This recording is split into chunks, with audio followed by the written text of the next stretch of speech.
भारतातील संधी सेवकांची राजकीय तटस्थता. भारतीय संधी सेवेतील कर्मचाऱ्यांना राजकीय तटस्थतेसंबंधी काही नियम करण्यात आलेले आहेत. ते नियम कोणते आहेत? नंबर 1, भारतीय संधी सेवेतील कर्मचारी शासनाशी एकनिष्ठ राहून निपक्षपातीपणाने आपले कार्य पार पाडतील. नंबर 2, सनदी नोकरांना प्रौढ व गुप्त मतदान पद्धतीनुसार मतदानाचा अधिकार देण्यात आलेला आहे. नंबर 3, सनदी सेवकांना संसदेची निवडणूक लढवता येणार नाही. तसेच लोकसेवेसाठी उमेदवार म्हणून उभे राहायचे असेल तर सनदी सेवकांना प्रथम आपल्या पदाचा राजीनामा द्यावा लागेल व नंतरच निवडणूक लढवता येईल.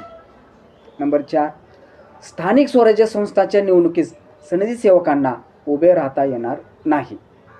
नंबर 5, निवडणुकीत प्रचार करण्याचे व आपले मत मांडण्याचे स्वातंत्र्य सनदी सेवकांना नाही.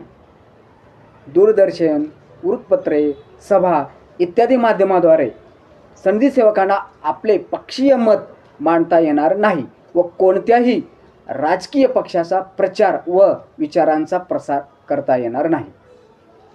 नंबर 6, सनदी सेवकांच्या कुटुंबियांना व नातेवाईकांना कोणत्याही राजकीय पक्षासाठी आर्थिक निधी गोळा करता येणार नाही.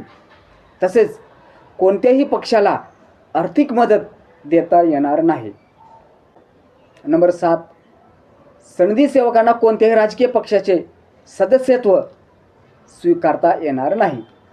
नंबर 8, सनदी सेवकांनी राजकारणात भाग घेऊ नये. तसेच कोणत्याही राजकीय पक्षाचे सनदी नोकरावर वर्चस्व किंवा दडपण येऊ नये म्हणून या संदर्भात निर्वाचन आयोगाने एक स्वतंत्र आचारसंहिता निर्माण केली आहे.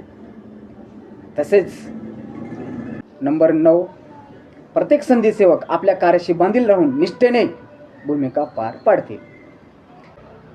ही भारतातील संधी सेवकांची राजकीय तटस्थतेसंबंधी काही नियम करण्यात आलेले आहेत.